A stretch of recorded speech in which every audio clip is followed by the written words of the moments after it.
Hey, what's happening? Welcome back to the channel Stereo-type. Hey, I want to chime in on this presidential election, and I did watch the debate the other day, and I noticed a lot of things that people are not pointing out. Uh, a lot of people are blind to the fact that this isn't even a race for the United States. This isn't a race for the people. It's not the Democrats trying to win for the Democrats or the Republicans trying to win for the Republican Party. This is simply a fight for power. The United States is one of the most powerful, if not the most powerful, in the world. And they're fighting for control of that power. This is why you're seeing shit you never seen. Like, when did you ever see, other than JFK getting assassinated, and none of us was around when Abraham got assassinated, but just here recently, well, they didn't get a chance to shoot or try to shoot Trump, but there was another assassination attempt, and that's two times in one election. So, he's been, even though the first attempt is questionable, with, was that an inside job, was that staged or whatever. But um, so this was another one. Someone was about to shoot him or try to shoot him at his golf course. Um, and then you got all these charges that they put on him to try to lock him up. And then at the presidential debate against Kamala Harris, clearly you can see that the commentators were pro Kamala Harris and anti Trump. Like, they were calling Trump out. They were fact checking everything he said, but they didn't fact check her not one time. Not one time did they fact check her. And that guy, whatever his name is, I can't remember, that kept on, he was getting on my damn nerve. And I really hope when Trump is president that he's one of the first ones that Trump fires.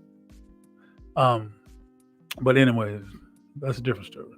Um, I keep getting into these arguments. I find that people that are 60, 65, 70, 75, 80 years old, like, there's no talking any sense into these people of this age. If they're Democrats, there's no talking them out of it. They hate Trump with a passion, and they're overlook. This is what kills me. Y'all are overlook the shortcomings of Kamala Harris, but Trump can't do every. You call him out on everything he does, and people, like to say, "Oh, you like Trump for this and that reason." Me choosing Trump over Kamala Harris has nothing to do with me liking Trump. It has to do with, I lived through 4 years of Trump, and I've lived through 4 years of Biden, and I know that Kamala Harris is just an extension of Biden, and you're lying to yourself if you think that's not the case. Um, they want to argue with you and tell you, you got to look at the facts. We got facts checkers. Look at the facts. Google it. But they don't understand that right now this country is in the hands of people that hold the power. So they hold power to put whatever they want to put on the news, whatever they want the news to say, just like the commentators. They control that. They control what we see. They control what we read. It's just like Mark Zuckerberg came out and said that the FBI pressured him. The FBI and the Biden administration pressured him to, when Hunter Biden was dealing with that case and that cocaine issue. They were pressuring Mark Zuckerberg to allow them to um, sort of be overseers of Facebook and what people were posting. So they were controlling the post. Like, if you was posting something about it, your posts were being deleted by the FBI. So if they have that kind of power and can do that, don't you think that they have the power to tell you, like, hey, this is the best economy? I'm not sure what economy they're talking about, because this is not the best economy that we've had. This is one of the worst I've ever seen. Like the minute the Biden administration took office, it was downhill from there. Like somebody is lining their own pockets. I want to what I didn't hear him talk about on the debate is I want to talk about the fuel. Let's talk about the fuel prices because the fuel prices, yeah, they're real low now.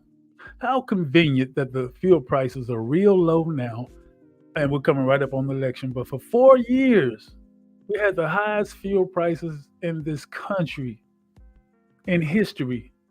But Trump is the one that had them down to the lowest that they've ever been. Um, food prices, food. You know, I find it funny as shit that Kamala Harris can come out and say we're going to get these food prices down. No shit. You should get the food prices down. You should. You raised them. You should get them down. How you going to take credit for fixing the problem you created? I could go on and on about this. I said before this was going to be a circus of a election, and it's proven to be that. Um, let's hope they don't try to take a. They're doing everything they can to make sure Trump doesn't get this power, that he doesn't possess this power. Um, I've seen a lot of people talk about. They said that people that are pro Trump, said things like Trump can't be bought. And maybe that's true. Maybe that's the problem that they have with Trump, that they can't buy him. Everybody else is for sale. Kamala Harris is for sale, but people that are stuck on just being a Democrat and voting for a Democrat, you can't convince them otherwise. And all these black women that are saying and white women too. I know some white women that are also voting for her because she's a woman, but black women are voting for her because she's quote unquote a black woman, and that is yet to be proven. If you ask me, she's a dark skinned Indian, and she's taught herself to talk Southern and all that. A bunch of bullshit comes out of her mouth. Like anyways, man, I can go on and on and on about crooked Kamala Harris and sleepy Joe Biden.